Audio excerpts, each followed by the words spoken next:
ପଦେ ଆସ ପର୍ବପର୍ବାଣି ବିଷୟ ଜାଣିବା। କେଉଁ ପର୍ବରେ ଆମେ ଦୋଳି ଖେଳୁ? ରଜ ପର୍ବରେ। ଆମେ ପରସ୍ପରକୁ ରାକ୍ଷୀ ବାନ୍ଧୁଥିବା ପର୍ବର ନାମ କଣ? ରକ୍ଷାବନ୍ଧନ।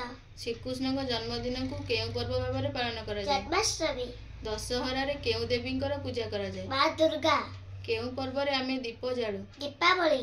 କେଉଁ ପର୍ବରେ ଆମେ ଡଙ୍ଗା ଭସାଉ? କାର୍ତ୍ତିକ ପୂର୍ଣ୍ଣିମା। କେଉଁ ଦିନ ହଳଦୀ ପତ୍ରରେ ତିଆରି ଏଣ୍ଡୁରି ପିଠା ଖିଆଯାଏ? ପ୍ରଥମାଷ୍ଟମୀ। ମାଣବସାରେ କେଉଁ ଦେବୀଙ୍କୁ ପୂଜା କରାଯାଏ? ମା ଲକ୍ଷ୍ମୀ। କେଉଁ ଦିନ ରାଶି ଲଡୁ ମକର ଚାଉଳ ଭୋଗ କରାଯାଏ? ମକର ସଂକ୍ରାନ୍ତି। ଶ୍ରୀରାମଚନ୍ଦ୍ରଙ୍କ ଜନ୍ମ ଦିବସକୁ କେଉଁ ପର୍ବ ଭାବରେ ପାଳନ କରାଯାଏ? ଶ୍ରୀରାମ ନବମୀ। ଆଲୋକର ପର୍ବ କେଉଁ ପର୍ବକୁ କୁହାଯାଏ? ଦୀପାବଳି। କେଉଁ ସମ୍ପ୍ରଦାୟର ଲୋକମାନେ ବଡ଼ ଦିନ ପାଳନ କରନ୍ତି? ଖ୍ରୀଷ୍ଟିଆନ।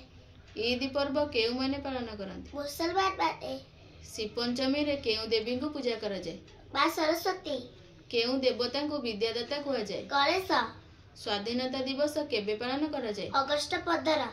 ଖୁଦୁରୁକୁଣି ଓଷାରେ ଝିଅମାନେ କେଉଁ ଦେବୀଙ୍କୁ ପୂଜା ମା କରନ୍ତି? ମଙ୍ଗଳା। ରାହାସ ପୂର୍ଣ୍ଣିମା କେଉଁ ଦିନକୁ କୁହାଯାଏ? କାର୍ତ୍ତିକ ପୂର୍ଣ୍ଣିମା। ଧନୁଯାତ୍ରା କେବେ ଶେଷ ହୁଏ? ପୌଷ ପୂର୍ଣ୍ଣିମା।